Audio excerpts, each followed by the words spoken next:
T20 world cup 2024 ముగియక ముందే మరి ICC tournament గురించి ఒక కీలక అప్డేట్ వచ్చింది. అండ్ అప్డేట్ ఛాంపియన్స్ ట్రోఫీకి సంబంధించింది. సో మనం లాస్ట్ టైం 2017 సంవత్సరంలో ఛాంపియన్స్ ట్రోఫీ చూసాం. ఇంగ్లాండ్ వేదికగా జరిగిన ఈ మెగా టోర్నమెంట్లో పాకిస్తాన్ టీం ఛాంపియన్స్గా నిలిచారు. బట్ తర్వాత చూసుకుంటే 2021 సంవత్సరంలో ఈ ఛాంపియన్స్ ట్రోఫీని నిర్వహించలేదు. ఎందుకంటే కరోనా కారణంగా T20 world cup post phone అయింది. దీంతో ఒకే ఏడాది 2 ఐసీసీ టోర్నమెంట్స్ నిర్వహించడం కష్టమని చెప్పి అప్పటి ఛాంపియన్స్ ట్రోఫీని క్యాన్సిల్ చేశారు. కానీ ఇప్పుడు చూసుకుంటే మళ్ళీ champions trophy is back. T20 world cup ముగిసిన 8 months గ్యాప్లో మళ్ళీ ఛాంపియన్స్ ట్రోఫీ స్టార్ట్ కాబోతుంది. సో ఛాంపియన్స్ ట్రోఫీ అయితే అంత పెద్ద టోర్నమెంట్ కాదు. సైజు ప్రకారం చూసుకుంటే కేవలం 20 days మాత్రమే ఉంటుంది. అండ్ ఈ టోర్నమెంట్లో మ్యాచెస్ చూసుకున్న 15 ఉంటాయి. అండ్ ఓవరాల్గా 8 teams మాత్రమే పార్టిసిపేట్ చేస్తాయి. ఇక మనందరికీ తెలిసినట్టు ఈ టోర్నమెంట్ 1 day ఫార్మాట్లో జరుగుతుంది. అంటే same to same 1 day world కప్లో ఉంటుంది. కానీ దీనిలో ఉన్న డిఫరెన్స్ ఏంటంటే 8 టీంలు 2 గ్రూప్స్గా డివైడ్ అయిపోతాయి. అంతే నా గ్రూప్ స్టేజ్ నుండి సెమీఫైనల్ మరియు ఫైనల్స్ ఉంటాయి. సో ఇప్పుడు టోర్నమెంట్ అయితే 1 day వరల్డ్ కప్ పాయింట్స్ టేబుల్లో టాప్ 8లో ఉన్న టీమ్స్ మధ్య జరగబోతుంది. అండ్ దీని వెన్యూ వచ్చేసి పాకిస్తాన్. ఎందుకంటే లాస్ట్ టైం పాకిస్తాన్ వాళ్ళే గెలిచారు కాబట్టి దాని గురించే వాళ్ళకి హోస్ట్ నేషన్ వచ్చి ఉండాలి. అయితే మొన్నటి వరకు చూసుకుంటే అసలు పాకిస్తాన్లో ఈ టోర్నమెంట్ జరుగుతుందా లేదని చెప్పి డౌట్స్ వచ్చాయి. ఎందుకంటే మన ఇండియా వాళ్ళు వెళ్ళి పాకిస్తాన్లో మ్యాచ్లు ఆడరు. ప్రీవియస్గా ఏషియా కప్లో కూడా ఇదే చూసాం. బలవంతంగా మన వాళ్ళు ఏసీసీ మీద ఒత్తిడి పెట్టి మరీ మన మ్యాచ్లను శ్రీలంకకు తరలించారు. దీంతో ఇప్పుడు కూడా సేమ్ ఒక హైబ్రిడ్ మోడల్ ఇంప్లిమెంట్ చేస్తారని చెప్పి అందరూ ఎక్స్పెక్ట్ చేశారు. బట్ ప్రజెంట్ ESPN క్రికెట్ వాళ్ళు ఇచ్చిన అప్డేట్ ప్రకారం చూసుకుంటే ఈసారి ఛాంపియన్స్ ట్రోఫీ కంప్లీట్లీ పాకిస్తాన్లో జరగబోతుంది. అండ్ మన ఇండియా వెళ్ళి అక్కడ ఆడాల్సిన సిచ్యువేషన్. సో మీకు సింపుల్గా చెప్పాలంటే రీసెంట్గా కొంతమంది ఐసీసీ అఫీషియల్స్ పాకిస్తాన్కి వెళ్ళారంట. అండ్ అక్కడ మొత్తం అన్ని చెక్ చేశారు. సెక్యూరిటీ ఎలా ఉంది, అలాగే గ్రౌండ్స్ ఎలా ఉన్నాయి, మ్యాచ్లు పెట్టడానికి బాగుంటుందా లేదని చెప్పి మొత్తం ఒక రీసెర్చ్ చేశారు.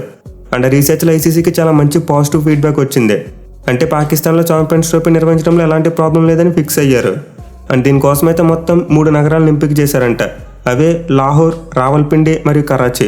ఈ 3 సిటీస్లో మొత్తం 15 మ్యాచ్లు జరగబోతున్నాయి. అండ్ ఈ 15 మ్యాచ్లు ఎక్కువ మ్యాచ్లు లాహోర్లో ఆడబోతున్నారు, ఇంక్లూడింగ్ ఒక సెమీఫైనల్ అలాగే ఫైనల్ కూడా. అండ్ లీస్ట్ చూసుకుంటే కరాచీలో కేవలం 3 మ్యాచ్లు మాత్రమే జరగబోతున్నాయి. సో మొత్తంగా లాహోర్లో 7 మ్యాచ్లు, రావల్పిండిలో 5 మ్యాచ్లు మరియు కరాచీ సిటీలో 3 మ్యాచ్లు ఆడబోతున్నారు. అండ్ ఈ టోర్నీకి డేట్స్ చూసుకుంటే ఫిబ్రవరి 19 నుంచి మార్చి 9 వరకు ఒక విండో సెలెక్ట్ చేశారు. అంటే ఈసారి ఐసీసీ టోర్నమెంట్ ఐపీఎల్కి ముందే రాబోతుంది. సో ఈ మోడల్ని కనుక ఆమోదించారంటే ఫస్ట్ మ్యాచ్ ఫిబ్రవరి 19 స్టార్ట్ అవుతుంది. అండ్ ఫైనల్ మ్యాచ్ మార్చి 9 ఆడతారు.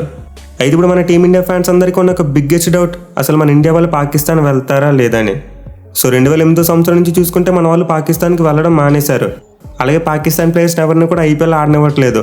ఎందుకంటే 2008 సంవత్సరంలో ఆ దేశం వాళ్ళు మన మీద టెర్రర్ అటాక్ చేశారు. దీనికి ప్రతిఫలంగా మన Indian government Pakistan cricket board మీద చాలా ఆంక్షలు పెట్టింది.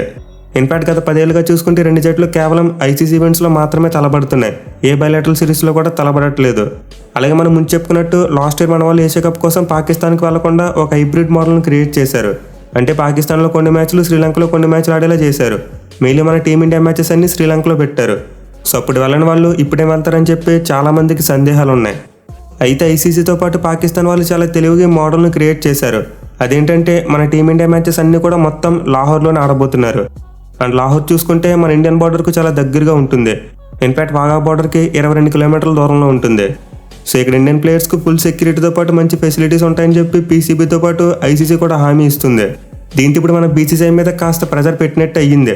ఎందుకంటే ఐసీసీ వాళ్ళు ఫోర్స్ చేస్తే ఖచ్చితంగా మన వాళ్ళు కూడా వెళ్ళి ఆడాల్సిందే. లేకపోతే మన వాళ్ళు బలవంతంగా ఛాంపియన్స్ ట్రోఫీ నుండి బయటకు వచ్చేయాలి.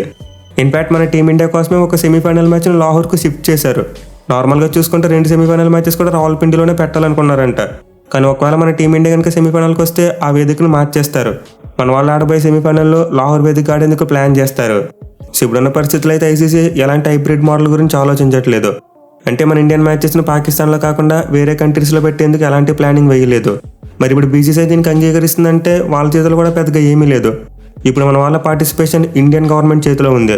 వాళ్ళు ఆమోదిస్తే మన వాళ్ళు పాకిస్తాన్ వెళ్ళి ఛాంపియన్స్ ట్రోఫీ ఆడతారు. లేకపోతే మోస్ట్ లైక్లీ బయటికి వచ్చేయచ్చు. మన వాళ్ళు టోర్నమెంట్ ఆడకుండా ఉండడమో లేకపోతే ఏదో ఒక ఆల్టర్నేటివ్ చూసుకోవాలి. సో నేనైతే పర్సనల్గా ఈసారి మన టీమిండియా పాకిస్తాన్ వెళ్తుందేమో అనుకుంటున్నా. ఎందుకంటే ఏషియన్ క్రికెట్ కౌన్సిల్తో పోల్చుకుంటే ఐసీసీ చాలా పెద్ద సంస్థ. అండ్ వాళ్ళు హామీ ఇస్తున్నారు కాబట్టి మన వాళ్ళు ఖచ్చితంగా థింక్ చేస్తారు. ఇన్ఫాక్ట్ అసలు పాకిస్తాన్ వాళ్ళు ఎలాంటి ఎక్స్ట్రాస్ చేయకపోవచ్చు. ఎందుకంటే వాళ్ళు సెక్యూరిటీ విషయంలో ఏదైనా తేడా చేస్తే వాళ్ళ ఎకానమీ కంప్లీట్గా డౌన్ అయిపోతుంది. ఇప్పటికే వాళ్ళ దేశం డబ్బులు లేక పీక లోతు కష్టాల్లో ఉంది. సో అన్ని టైంలో పాకిస్తాన్ జీడీపీకి బాగా హెల్ప్ చేసేది ఛాంపియన్స్ ట్రోఫీ. దీంతో నేనైతే మోస్ట్ లైక్లీ ఛాంపియన్స్ ట్రోఫీ ఎలాంటి ఇబ్బంది లేకుండా జరుగుతుంది అనుకుంటున్నా. మరి మీరేమనుకుంటున్నారు? మన టీమిండియా పాకిస్తాన్కి వెళ్ళడం మీకు ఇష్టమైనా కాదా? కింద కామెంట్ చేయండి. Thank you for watching. Have a nice day.